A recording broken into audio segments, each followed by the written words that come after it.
Pues muy buenas tardes.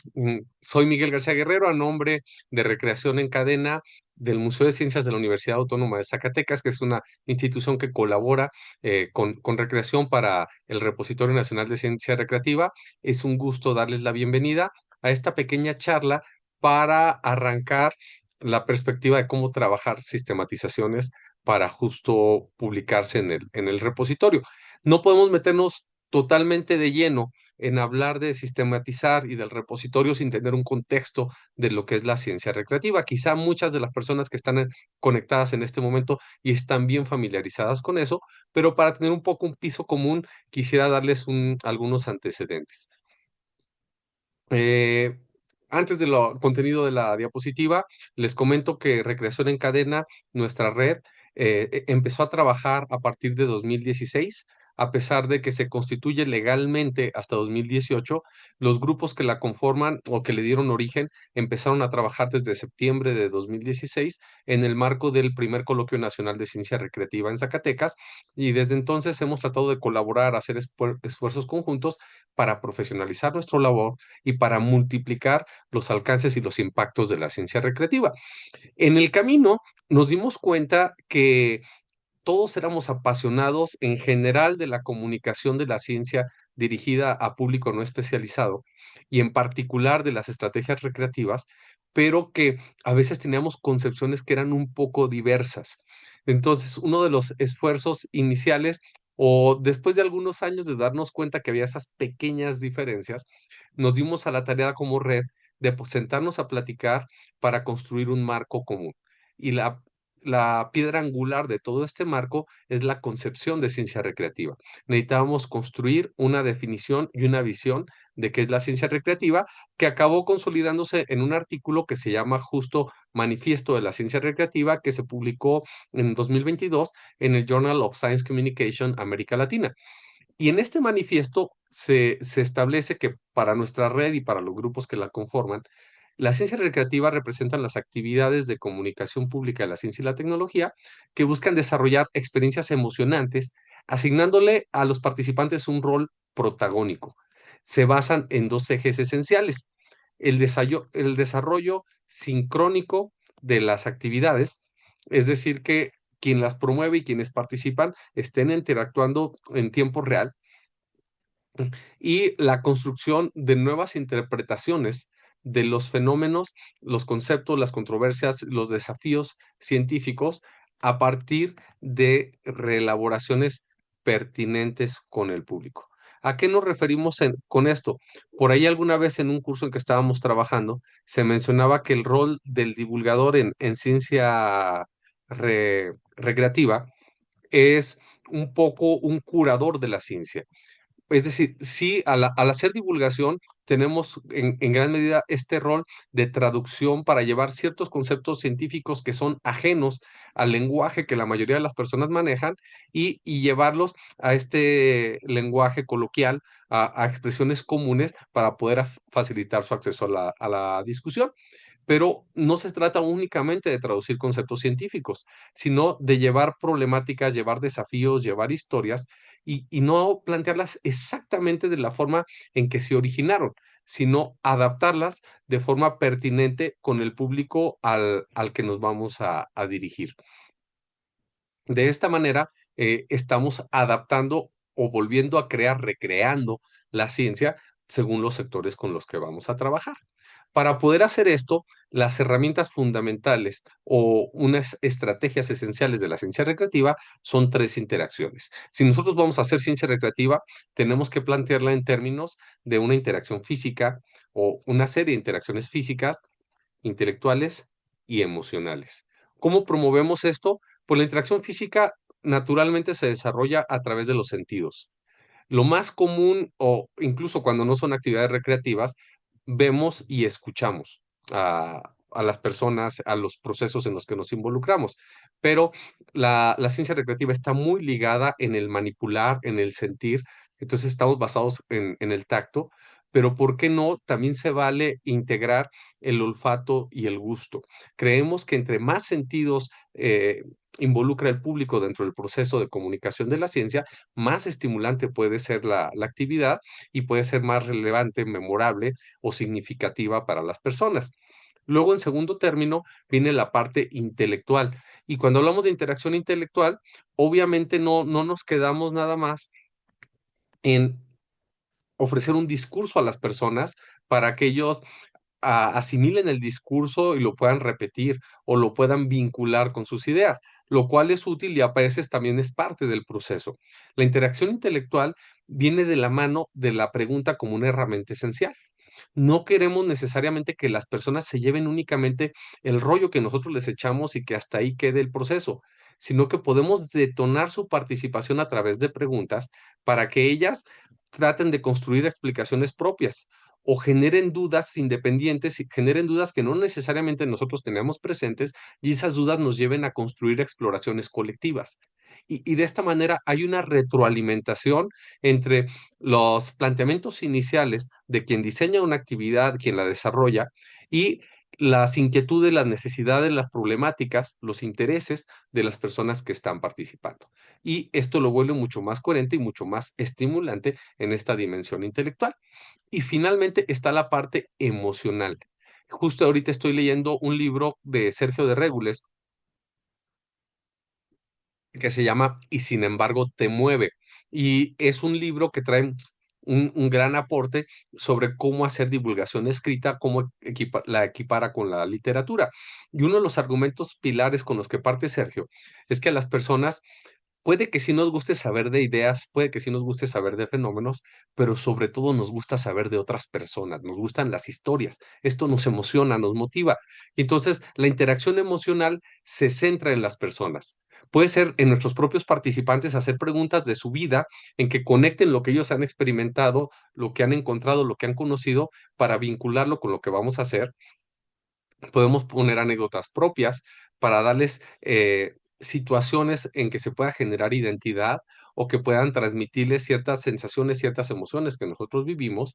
O bien, un terreno muy fértil también es averiguar de historia de la ciencia, compartir las aventuras, las desventuras, la forma en que trabajaron científicas y científicos para desarrollar su trabajo de investigación y así darle un sentido que va más allá de lo meramente lógico, racional, explicativo que tiene la ciencia, que es, a final de cuentas, lo que nos mueve como fondo, pero dándole el lado humano que le da mucho más poder a través de narrativas que ayuden a darle sentido para las personas.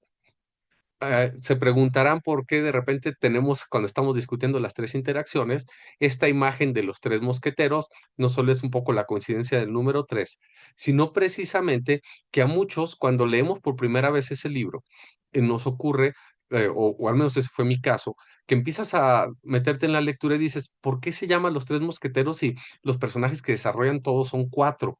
Yo sé que D'Artagnan al principio no era mosquetero, pero acaba haciéndolo, ¿no? O si D'Artagnan es el protagonista, ¿por qué no se llama D'Artagnan y los tres mosqueteros? Simplemente se llama Los tres mosqueteros. Después de varias leídas, porque debo decirles que se trata de mi libro favorito y cada 2, 3 años lo vuelvo a leer, yo caí en cuenta que Los Tres Mosqueteros precisamente trata de la transformación de D'Artagnan al vincularse con Athos, Porthos y Aramis.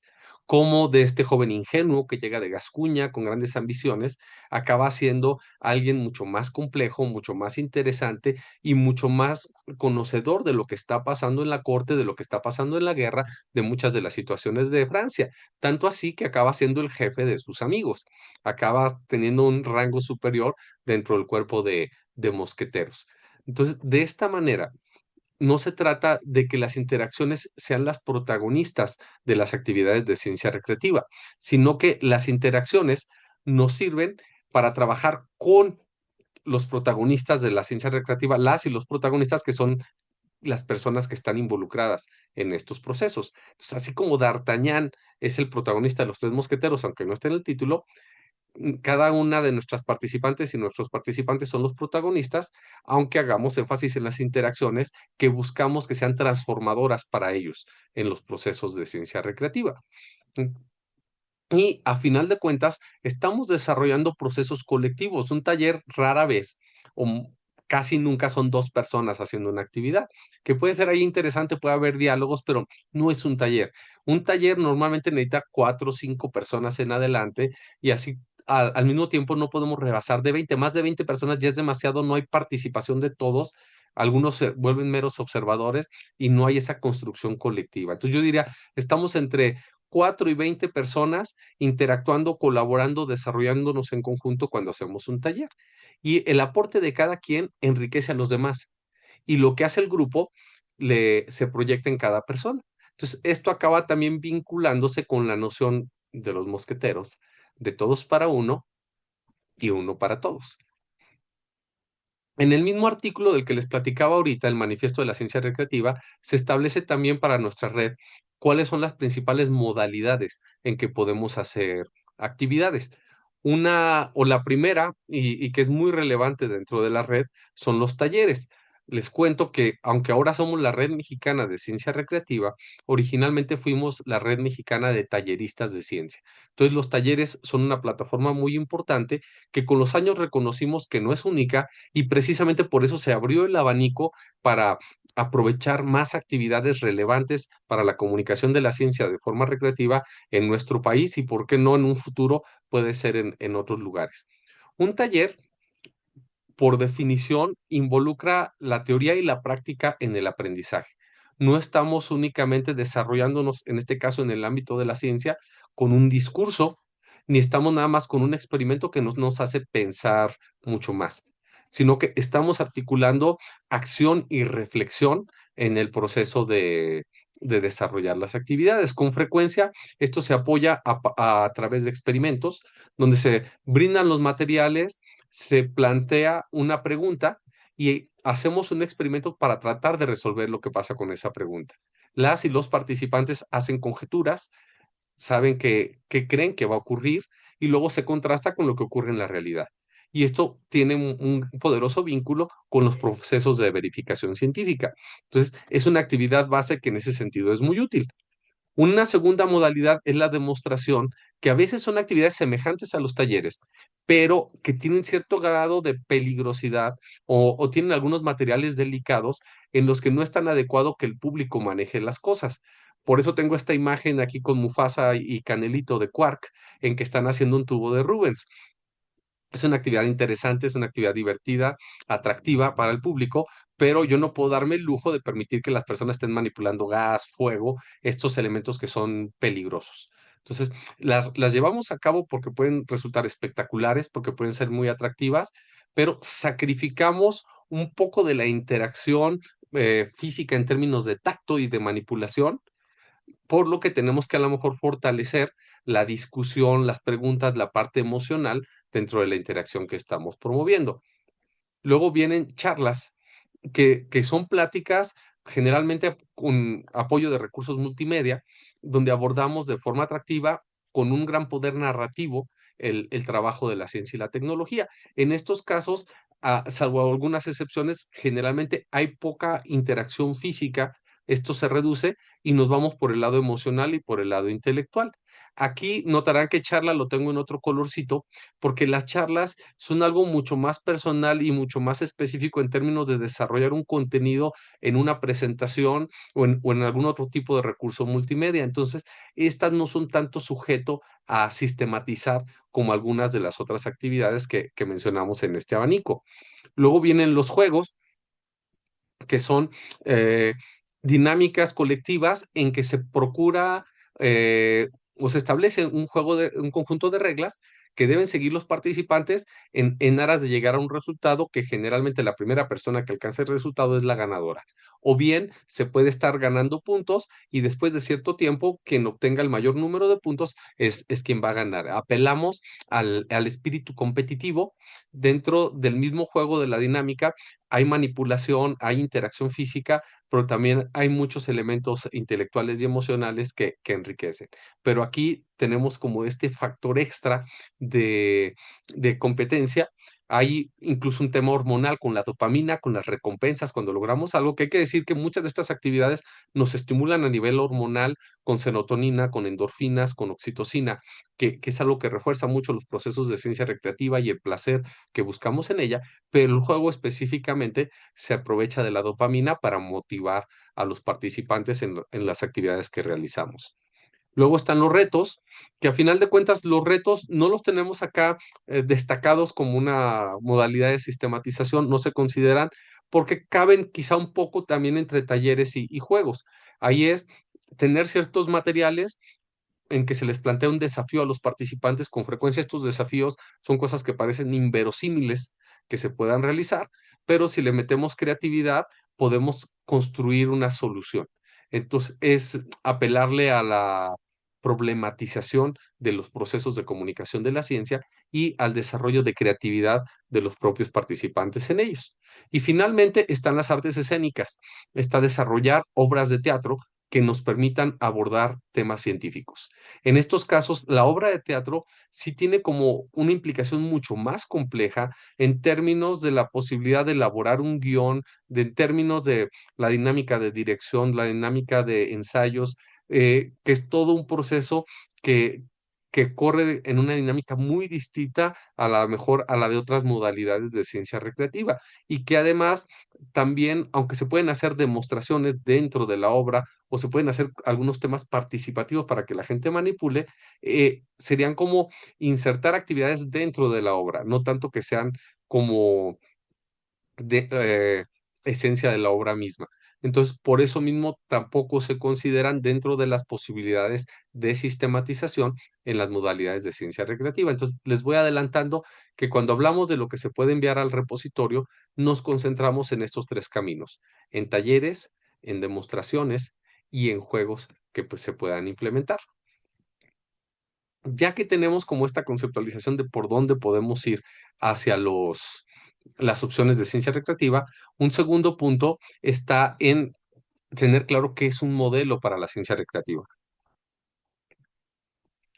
A lo largo de los años, con frecuencia vemos personas, sobre todo adentro de instituciones científicas, pueden ser estudiantes o pueden ser profesores, investigadores, en que dicen, yo conozco este experimento, yo conozco la explicación de qué ocurre ahí, yo puedo divulgar el tema. Y luego vamos y desarrollan una actividad con participantes de cierto sector particular, chavos de secundaria o adultos mayores o quien ustedes me digan, y se acerca uno y ve la actividad un poco trabada, ¿no? La persona que va desde el lado científico queriendo explicar, pero el público a veces disperso o el público que enfrenta desafíos para asimilar lo que está ocurriendo, para entender lo que se está discutiendo. Entonces, ahí lo que nos damos cuenta es que falta una dinámica que le ayude a esto a desarrollarse de forma coherente. No basta con conocer el experimento y con conocer la explicación. Hace falta construir una estrategia que motive a las personas a participar, que les permita disfrutar el proceso y que las involucre de lleno en lo que estamos tratando de hacer. Entonces, aquí es donde entra en juego el modelo de actividades recreativas, que representa esta estructura teórica y metodológica que nos da las bases para la interacción que desarrollamos en la actividad. Tenemos tres claves que tenemos que tomar en cuenta. El fondo, en términos de los conceptos científicos que queremos abordar, el contexto, que se trata del sector del público con el que vamos a trabajar, y la forma. Aquí yo destacaría que siempre en cualquier proceso de comunicación de la ciencia, lo primero, incluso nuestra clave mucho más importante siempre es el contexto. Es a qué público te vas a dirigir. En cursos que hacemos con frecuencia aquí en el grupo Quark o Tita, la directora del Museo de Ciencias y yo, también seguido damos cursos de comunicación de la ciencia en carreras científicas y a nuestros alumnos les decimos que cualquiera que nos diga que va a hacer un taller para público en general o un proyecto o un artículo para público en general es causal de reprobación porque en comunicación de la ciencia el público en general no existe. Si tú divulgas para todos, no divulgas para nadie. Entonces tenemos que tener muy claro a quién nos vamos a dirigir y en función de eso vamos a articular los conceptos científicos que vamos a trabajar a través de una narrativa que nos lleva al procedimiento práctico. Entonces, siempre tengan muy presente a qué personas nos estamos dirigiendo, porque eso va a ser fundamental para definir el desarrollo de nuestros procesos. Con base en lo que les acabo de plantear en términos generales, voy a detenerme a hacer muy rápido un análisis de la ciencia recreativa. Aquí somos fanáticos de ella y la promovemos al máximo, pero ¿cómo justificamos el hecho de tratar de que la gente cada vez haga más y mejores actividades de ciencia recreativa? Uno, resultan atractivas, pueden ser muy estimulantes para que las personas quieran involucrarse. Y el primer punto para involucrarlos es que son protagonistas, ellos manipulan, ellos mueven, piensan, cuestionan, critican y construyen ideas dentro de ellas. Tratamos de que sean pertinentes, no es que la persona se tenga que adaptar al tema científico. Tratamos de que el proceso para discutir el tema científico, para abordar historias del tema científico, se adapte a las personas con las que vamos a trabajar. Tener un alto impacto, eh, buscar que realmente puedan ayudarnos a cambiar las perspectivas de las personas y no en un sentido impositivo de decir yo soy el experto, yo te digo lo que tienes que ver, lo que tienes que pensar y demás, sino darles las condiciones para que vivan una experiencia transformadora, para que vivan, y, observen, manipulen cosas que les obliguen a replantearse sus ideas previas y que con eso puedan construir nuevas formas de entender los fenómenos en su realidad. En ese sentido nos referimos al alto impacto, versatilidad, porque nos permite trabajar en un montón de contextos diferentes, desde comunidades rurales, colonias periféricas, hasta centros urbanos, llámese espacios públicos, llámese en escuelas, trabajando con niños pequeños desde preescolar hasta adultos mayores de cualquier edad. Entonces, nos podemos adaptar en muchos sentidos. Yo sostengo que la ciencia recreativa es como la guerrilla de la comunicación de la ciencia. No necesitamos tantos recursos como otras iniciativas. Nos movemos con cierta facilidad, pero obviamente para ser efectivos necesitamos preparación y necesitamos esta capacidad de adaptarnos que no es algo trivial. Es algo que tenemos que contemplar también eh, como parte de las iniciativas. Bueno, aquí ya estaba la movilidad, que forma parte de lo que les decía yo de la guerrilla, y el bajo costo. Eh, un buen tallerista creo que puede hacer actividades con materiales casi de desecho o incluso hay actividades que se pueden realizar sin necesidad de materiales. Entonces, con los mismos participantes, usando sus cuerpos, usando la interacción con cosas que hay alrededor, se pueden hacer cosas interesantes. Obviamente, si tenemos un mayor presupuesto, pues a veces podemos integrar otros elementos que nos llevan a experiencias un poco más diversas, un poco más ricas, pero en general es una facilidad en términos de reproducir las cosas. Y ojo que ese es uno de los grandes objetivos del repositorio. Queremos hacer nuestras actividades con el público, pero estamos compartiendo las ideas para que otras personas las puedan llevar a cabo. Y en ese sentido, entre menos recursos necesitemos o entre más baratos sean los insumos, pues mucho más fácil es que se multiplique el impacto de lo que estamos compartiendo. Ahora, la ciencia recreativa no es perfecta, también tiene sus desafíos, tiene problemas, y la única forma de trascenderlos y de llegar más lejos, pues es teniéndolos muy claros. Los procesos de ciencia recreativa son efímeros, a diferencia de un libro que se imprime y queda ahí y puede pasar de mano en mano impactando a muchas personas, o un video en redes sociales que se puede transmitir en vivo, pero queda respaldado, y que también se puede estar compartiendo y luego llega a mucha gente. Una actividad de ciencia recreativa se realiza con las personas que están presentes y no vuelve a llevarse a cabo. Y esto mismo eh, tiene como esa dimensión complicada de que si tienes un libro maravilloso, pues queda para que se recomiende y para que más personas lo aprovechen, una revista o algo semejante. Si tú hiciste la actividad más maravillosa del mundo un día, no hay nada que te ayude a que la repliquen más personas. A lo mejor la gente sale encantada y trata de llevar esa discusión y esa experiencia a más gente, pero no queda ese testigo para que se aproveche exactamente tal como fue.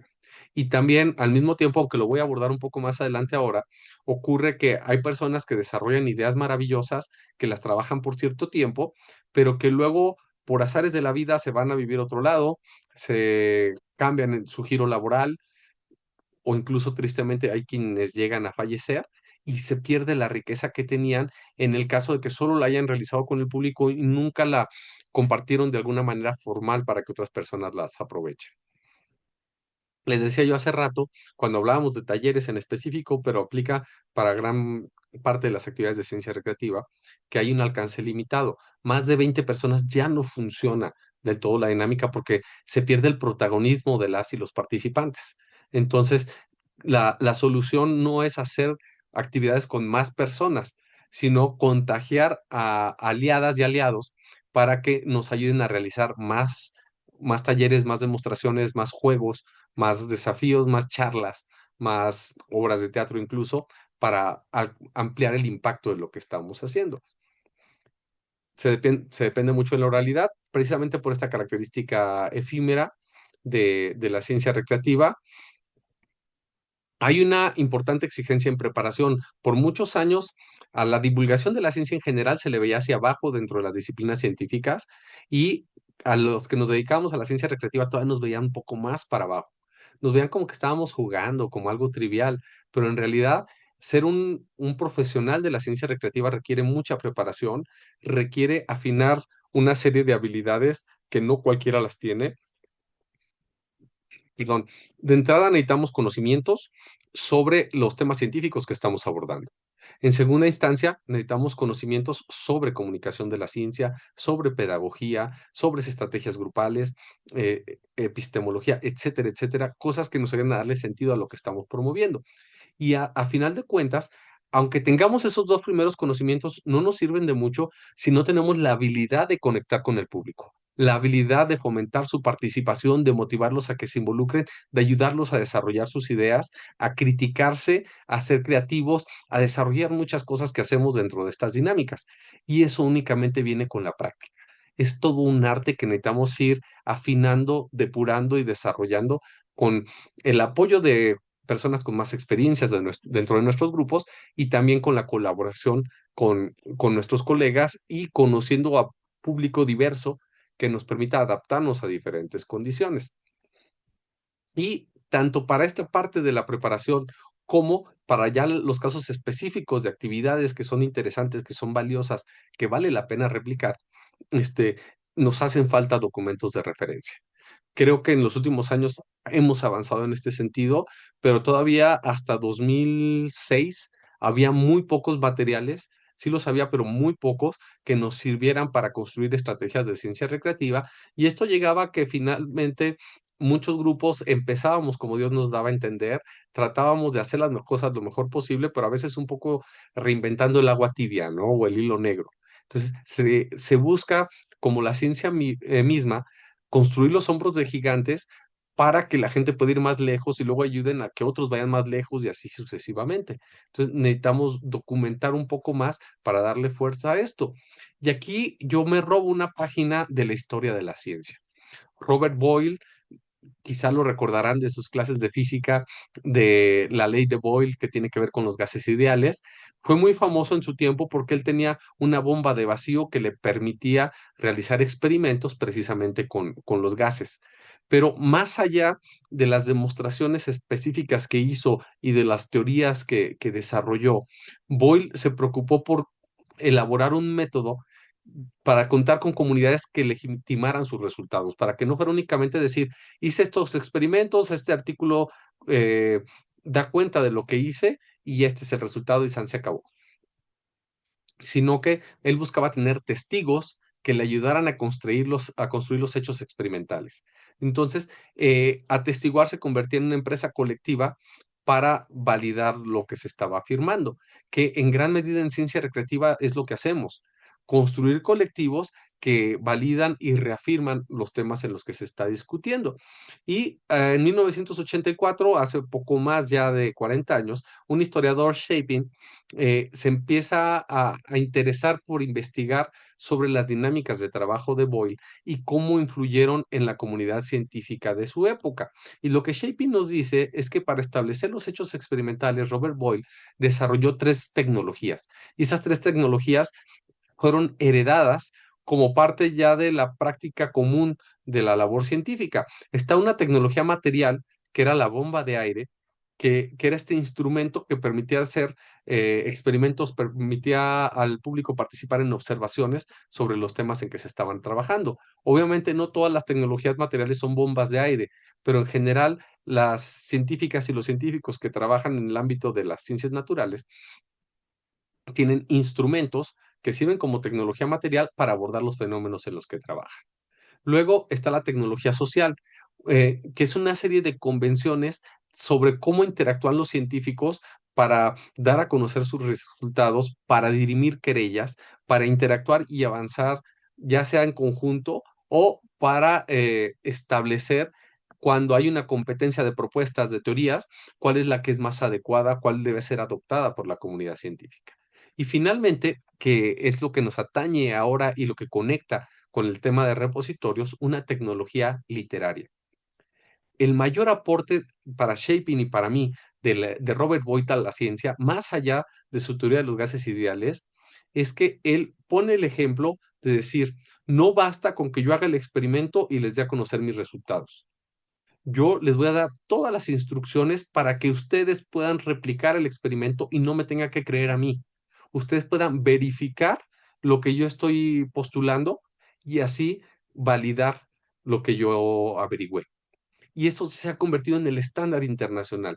En el área de la ciencia que ustedes me digan, cuando alguien realiza un experimento y da el anuncio de resultados que son relevantes, rápidamente laboratorios de otras partes del mundo repiten el experimento para verificar si se cumple o para, en su caso, decir, es que esto no funciona tal como se dice, creo que por ahí hay algo raro. Entonces, creo que fue algo sumamente importante establecer esta tradición de compartir las instrucciones específicas para desarrollar los experimentos, replicarlos y aprovechar lo que se averiguó con ellos.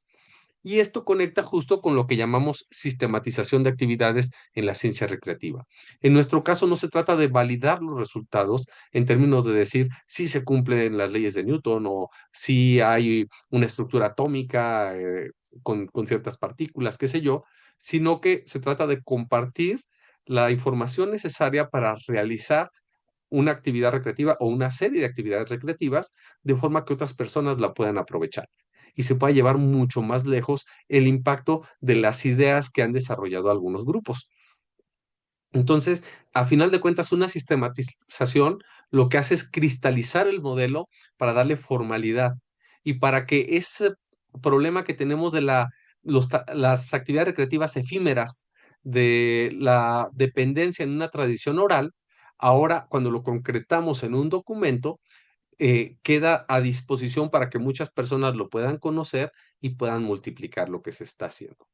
Entonces, lo que hace una sistematización es ser un documento que describe los materiales, los procedimientos y los conceptos científicos esenciales dentro de una actividad. Y por ahí también se pueden dar tips para facilitar su desarrollo.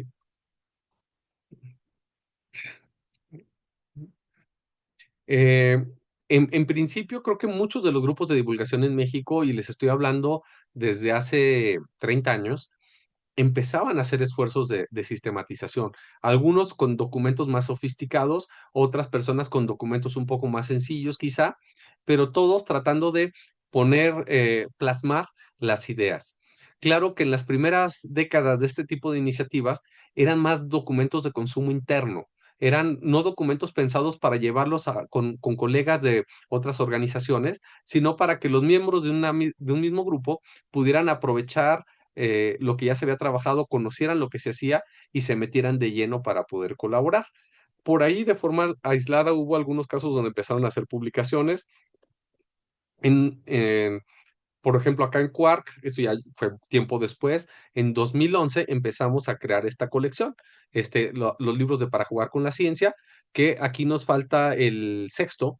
En 2011 fue Para jugar con la ciencia, en 2013 para jugar con la ciencia y la tecnología, en 2015, 2016 más o menos para jugar con las nano, en 2018 para jugar con la ciencia y el agua, 2020 para jugar con la ciencia y el cielo, el año antepasado, este, a finales de 2023 sí, salió para jugar con la ciencia en la salud.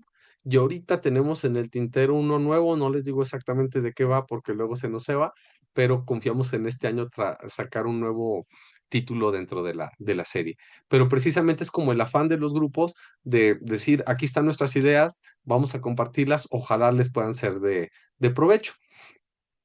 Un desafío importante que notamos específicamente en el caso de Quark es que cuando compartíamos nuestra sistematización con otros grupos, ciertas secciones que teníamos nosotros representaban una cosa para Quark y para los otros grupos la concebían de una manera totalmente distinta. Entonces, al momento en que ellos tomaban nuestra sistematización para aprovecharla, les brincaban algunas cosas.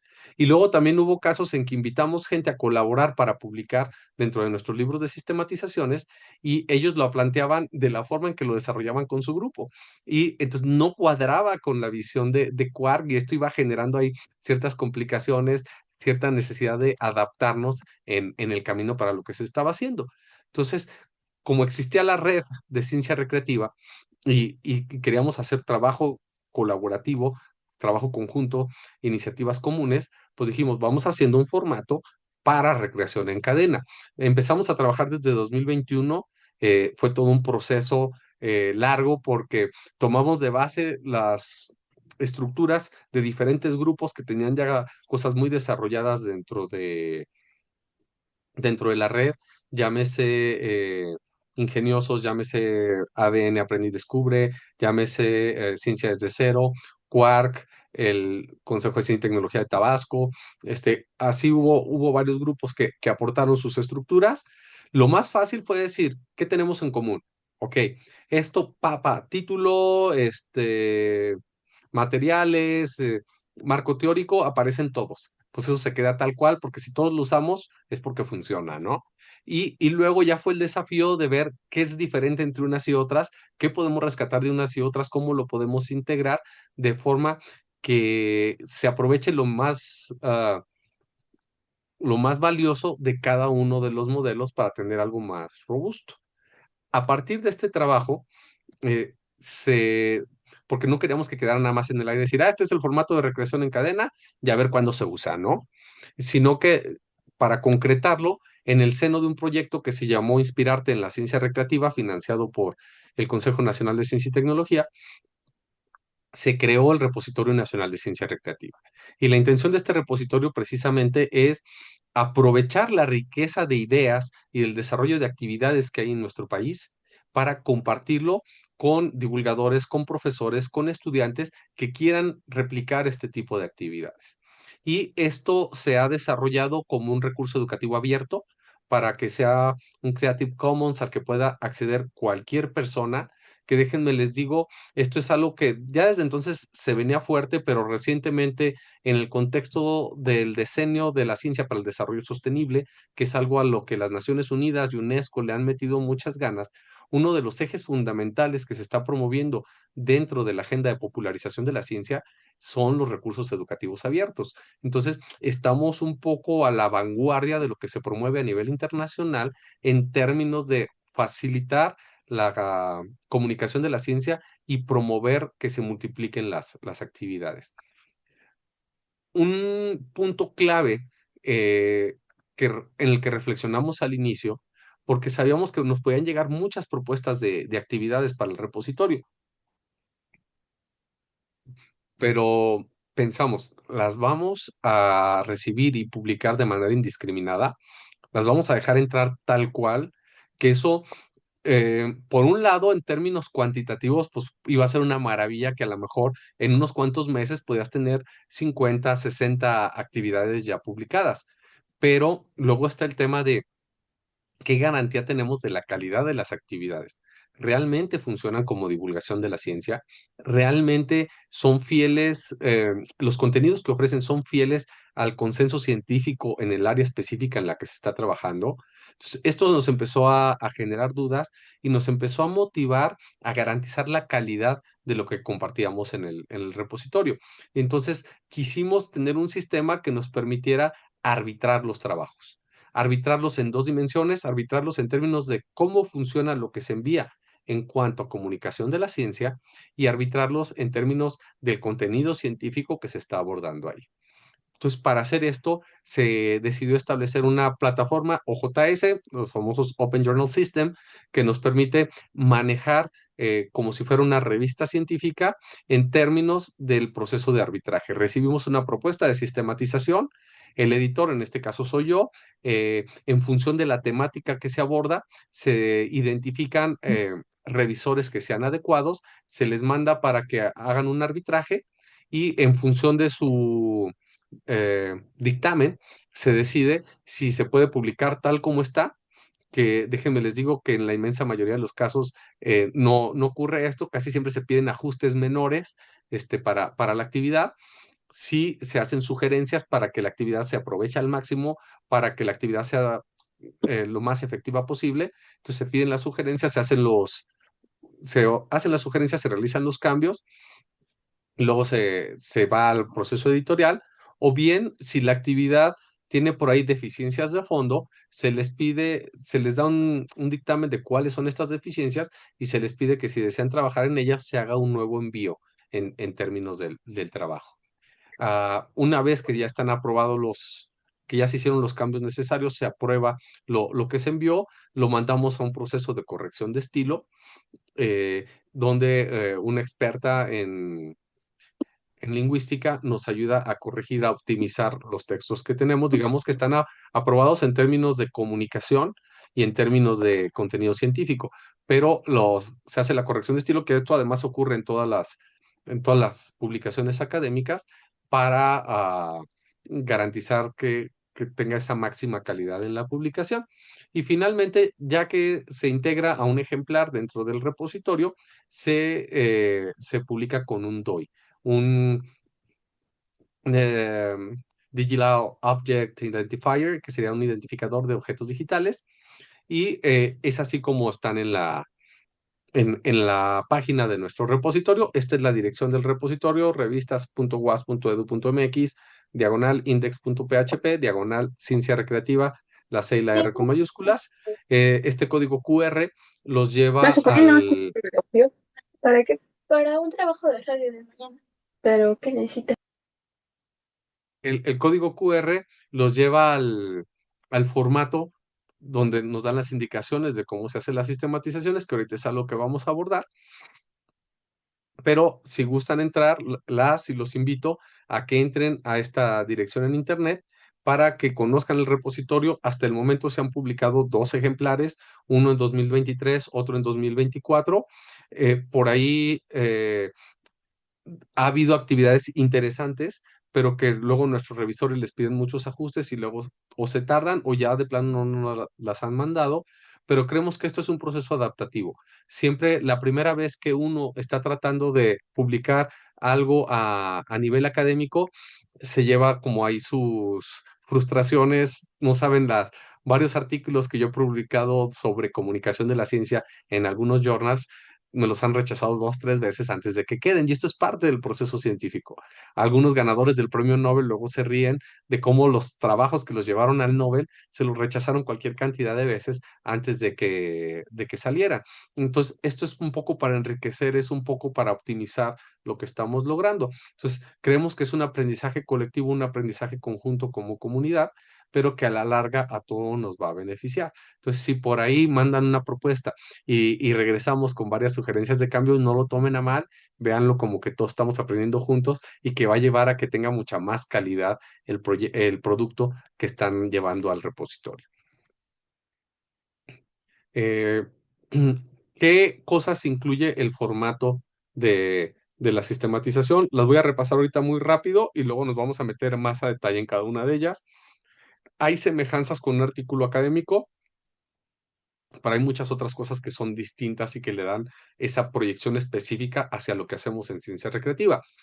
De entrada, pues se incluye un título, señalar los autores, cuáles son sus ascripciones, un resumen, incluir palabras clave, el tipo de público al que nos dirigimos, que les recuerdo que esto es fundamental, siempre segmentar bien el público con el que se trabaja en una actividad particular, el área de la ciencia, los conceptos clave, los objetivos que se persiguen en la actividad, el tipo de actividad de la que se trata, la duración sugerida, el material con el que se trabaja, los requerimientos técnicos, los factores de riesgo, el marco teórico, flujo de la actividad y la bibliografía.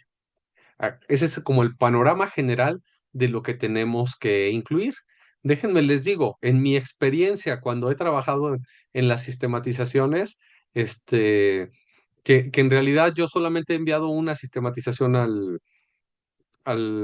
repositorio, porque también no puede uno meterse tanto siendo juez y parte. Yo como editor no puedo estar en cada edición metiendo actividades de mi cosecha. Entonces, como parte de ese número inicial, sí realicé un aporte y a partir de ahí pienso realmente no estar metiendo mucho contenido. Mi idea es que sea algo de la comunidad y para la comunidad. Cuando tenga por ahí alguna idea extraordinaria, cada 2, 3 años meteré algo, ¿no? Pero la idea es que sirva más para otras personas que como para estarme proyectando yo. Pero el punto al que iba es que la mayoría de estas cosas, de estas secciones, son rápidas de llenar, no llevan mucho problema.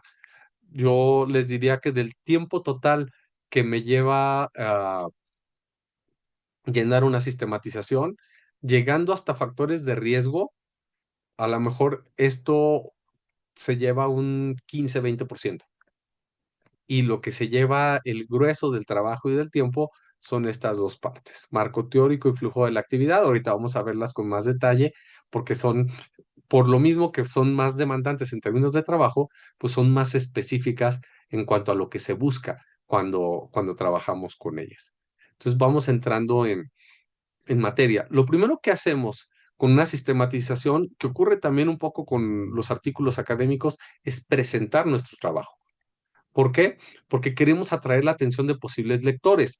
No sé ustedes, pero yo cuando hago una búsqueda académica en Google Académico, en Scopus, en la base de datos que ustedes me digan, lo primero es el título del artículo. Si me llama la atención del título, este, pues ahí aumenta la posibilidad de que yo lo lea. Luego voy al resumen.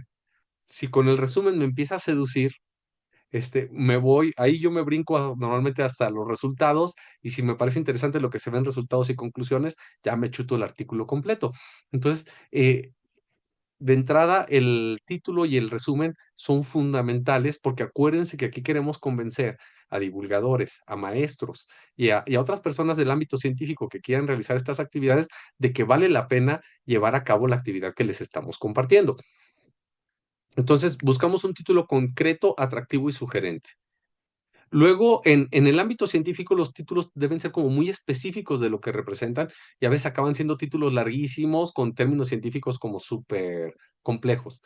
Yo sugiero que en el caso de las sistematizaciones, los títulos sean cortos, de preferencia medio renglón, entre medio renglón y un renglón, no vayan a ser algo tan largo, pero obviamente que mantenga vínculo con lo que están abordando.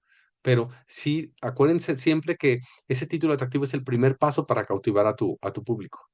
Luego, en el resumen, das una descripción de la dinámica que se va a realizar. Y en ese resumen, hay que ayudar a que la gente sepa qué temas vamos a abordar, cómo se trabaja y de esta manera los comenzamos de que es algo que les puede ser útil, ya sea en el contexto de un curso escolar o en el contexto de una serie de actividades en una plaza pública, talleres, un evento, qué sé yo. Y todo esto en un espacio de entre 50 y 100 palabras. Ese es el requisito del resumen para una sistematización del repositorio. Entonces, tienen que cautivar a la gente pero hay que ser ágiles esto siempre es un poco como un buen aliado, ¿no? Decía Albert Einstein que lo bueno cuando breve es doblemente bueno. Entonces, hay que saber en pocas palabras o en esta optimización entre 50 y 100 palabras, darles a conocer qué abordamos y cómo se trabaja de una forma atractiva para animarlos a hacer nuestra actividad. Y luego vamos a acotar específicamente hacia dónde vamos o cómo lo estamos abordando, que para eso son varias de las secciones que vienen. Las palabras clave es donde el autor nos dice con qué conecta lo que está ofreciendo en su actividad. El tipo de público, que ahí es una tablita que les da varias opciones. Dentro de público escolar, pueden señalar si es preescolar, primaria, secundaria, bachillerato, pueden después en público no escolar señalar si se trata para jóvenes adultos, familias, adultos mayores, y viene una sección particular que es una provocación. Preguntamos si se ha diseñado pensando específicamente en las necesidades de un sector con discapacidad. Les soy honesto, hasta ahorita creo que no nos ha llegado ninguna actividad que afirme haberse diseñado para alguna discapacidad.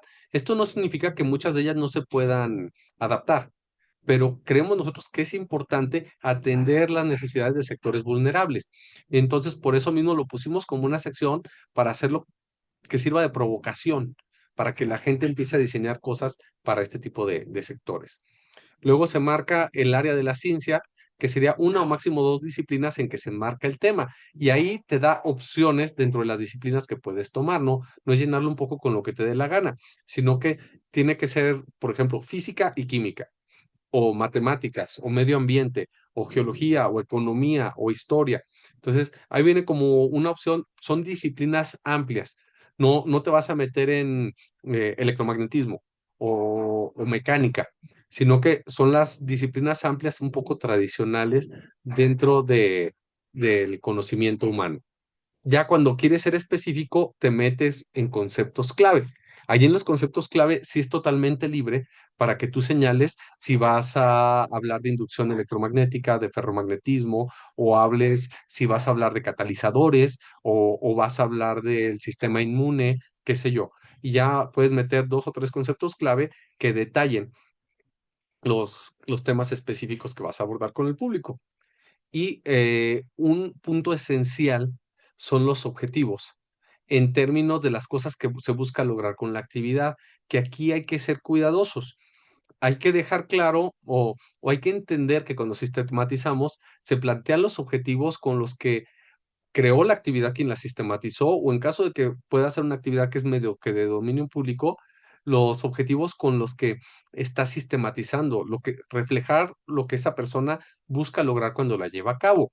Hay que entender que no es una imposición los objetivos. O sea, alguien puede tomar esta misma actividad y darle una adaptación para que sirva a otros objetivos. Es perfectamente válido, pero es un poco compartir cuáles son los objetivos con los que la ha trabajado la persona que plantea la sistematización. Luego nos vamos a meter a detalles para el trabajo, que aquí,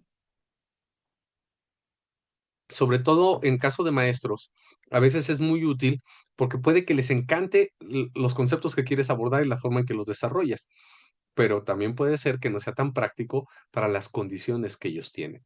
Entonces, les damos a conocer cuáles son los detalles para realizar la actividad. Uno, el tipo de actividad.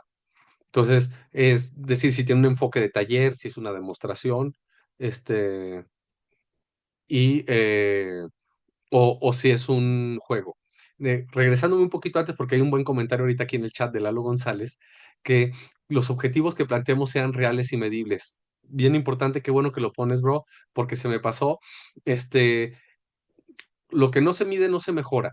Y la principal forma de medir y evaluar cómo realizamos nuestros talleres y cómo podemos mejorarlos es teniendo objetivos claros, y a partir de esos objetivos claros podamos realizar mediciones que nos ayuden a identificar qué se cumple, qué no se cumple, y eso después nos permita hacer estrategias para enriquecer y mejorar nuestro trabajo.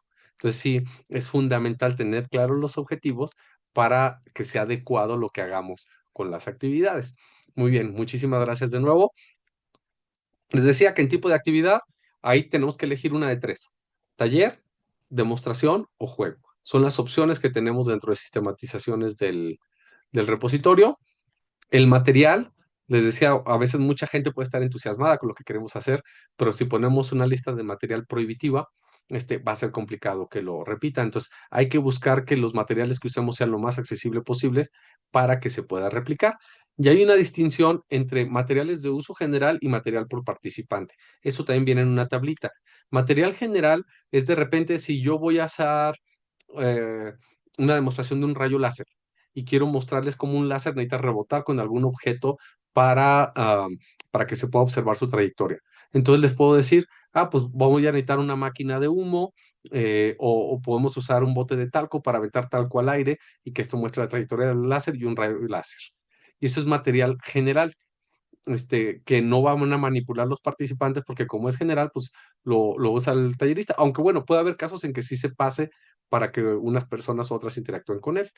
Y hay muchas actividades en las que trabajamos en modelos para que cada persona construya, cada persona desarrolle, o si bien a lo mejor no se quedan las cosas, pero para cada quien manipule las cosas. Entonces ahí tenemos una lista en que en material por participante puedes decir, vamos a hacer un pequeño helicóptero, entonces necesito que cada persona, de papel, cada persona tenga un modelo impreso del helicóptero, tenga unas tijeras y tenga un clip.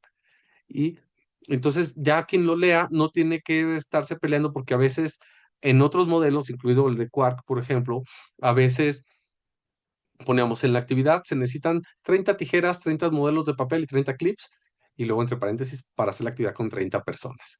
Entonces ya hay como meter ruido al poner cantidades. En cambio, si le decimos por cada persona que tú tengas vas a necesitar esto, esto y esto, pues ellos ya identifican con más facilidad cuánto material según el grupo con el que van a realizar su dinámica.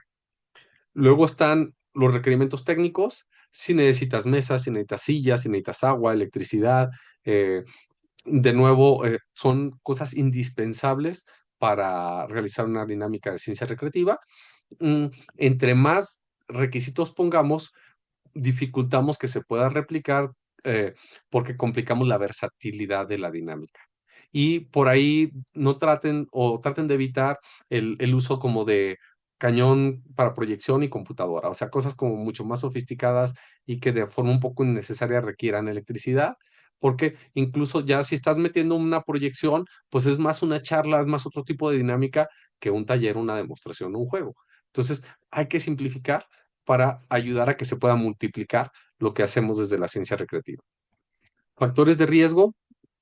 Muchas actividades de ciencia recreativa que son muy divertidas, muy atractivas, tienen elementos en que alguien se nos puede quemar, se nos puede cortar, se nos puede caer.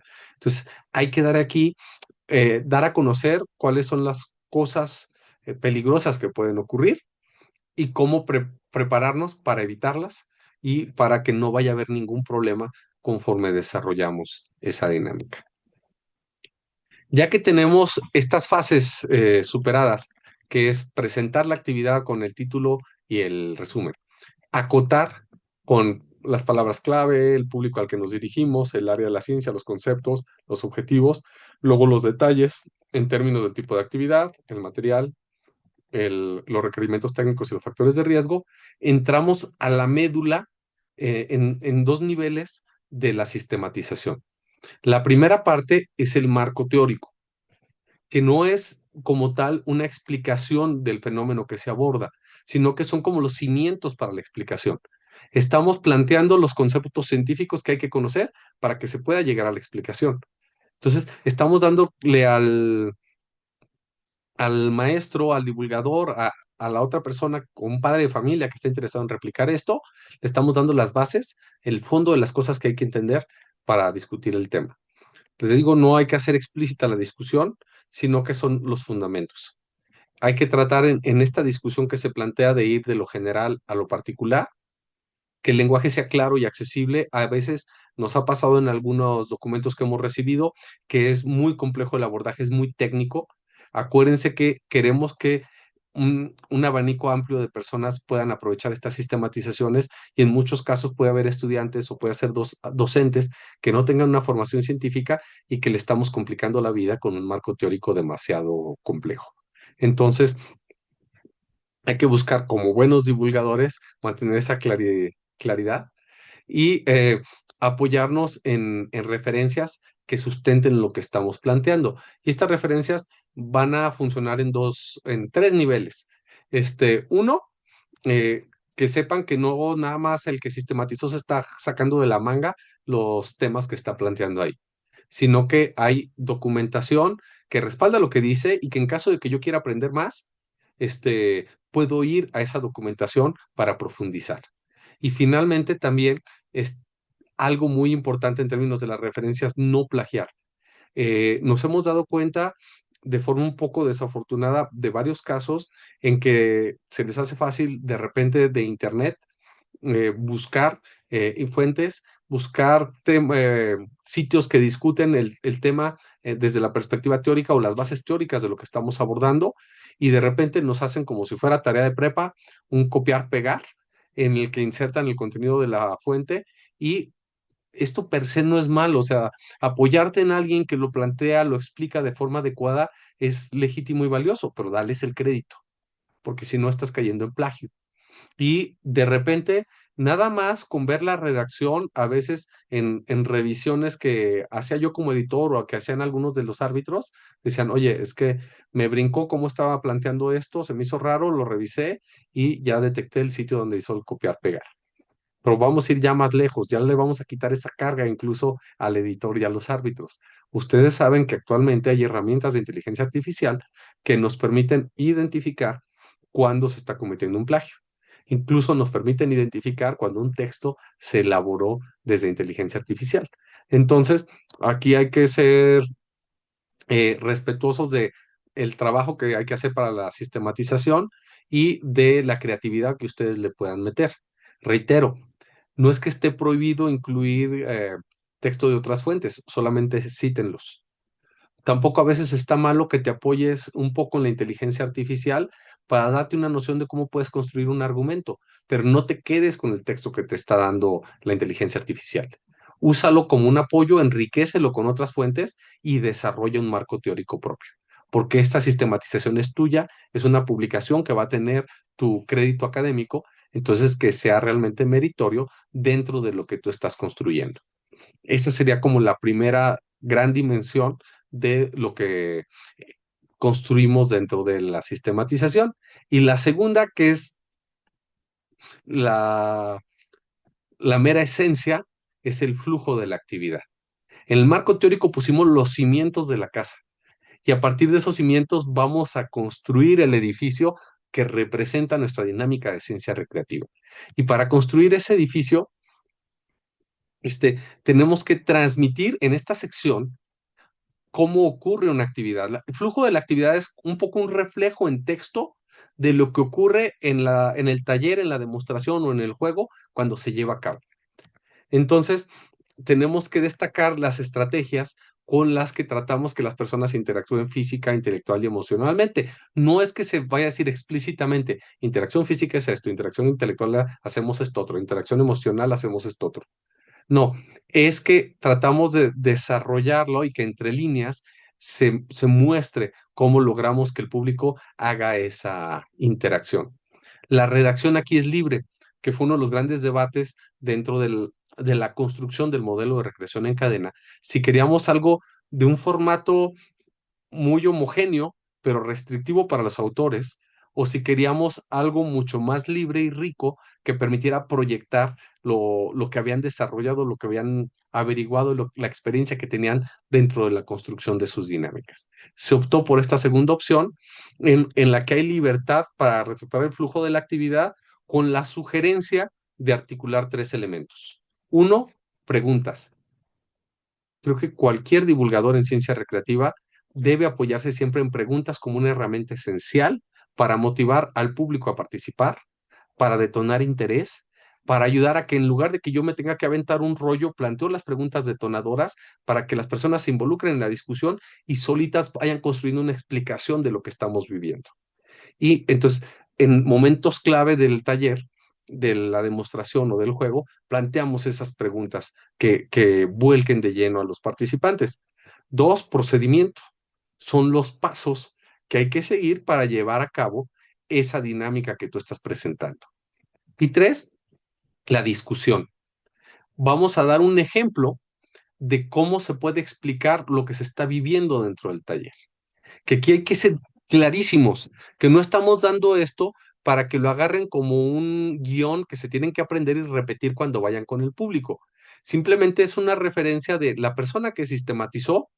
Si el público no logra construir del todo esa explicación sobre el tema que abordamos, así lo platicaría con el público lo que estamos discutiendo.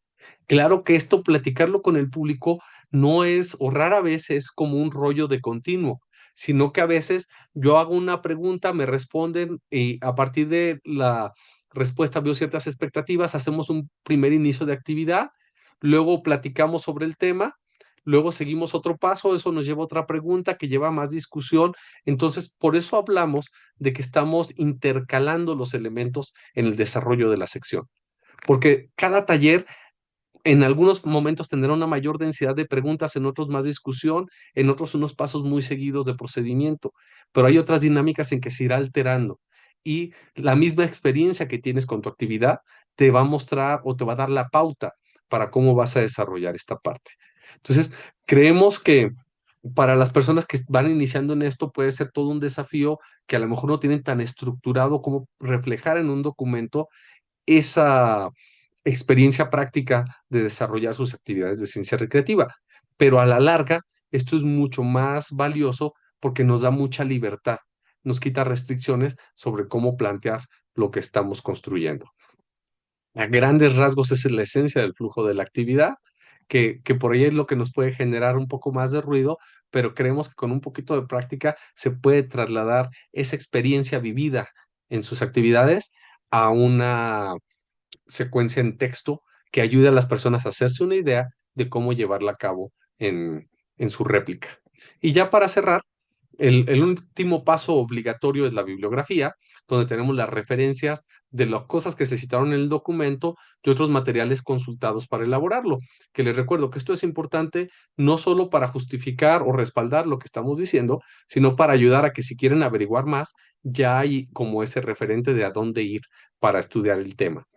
Se pide que la bibliografía esté en formato APA, bueno, APA 7, que por ahí la recomendación también es para no quebrarse la cabeza en cómo está el formato APA y demás, pues pueden usar estos programas de manejo de literatura como Mendeley, como Sotero, que son gratuitos y que nos apoyan para no quebrarnos tanto la cabeza con este tipo de cosas. Y algunos extras que pueden incluir de manera opcional y que a veces enriquecen y facilitan mucho el trabajo son imágenes que ilustren el procedimiento o que ilustren eh, los materiales que a veces podemos necesitar. Estas imágenes pueden estar insertas dentro del mismo documento o podemos también incluir links a un Drive o algún otro tipo de acceso al documento que permitan descargarlas en mayor resolución. Y también enlaces a video, que ahí deben ser videos de creación propia, no videos de otra gente, en que se muestre la actividad para facilitar su réplica. A grandes rasgos, esto es el panorama, les planteé de inicio, qué nos llevó a trabajar en conjunto como Recreación en Cadena, cómo fuimos construyendo esta idea de hacer sistematizaciones entre todos los grupos y para todos los grupos, qué buscamos con el repositorio y cuál es la estructura que tenemos para replicar. Espero que con esta presentación hayamos dejado una idea, por lo menos inicial, de cómo trabajar nuestras sistematizaciones y quedo a sus órdenes. Esta es mi dirección de correo electrónico por si alguien tiene dudas, si tiene cuestionamientos o si tiene sugerencias para enriquecer lo que estamos haciendo en el Repositorio Nacional de Ciencia Recreativa. Muchas gracias.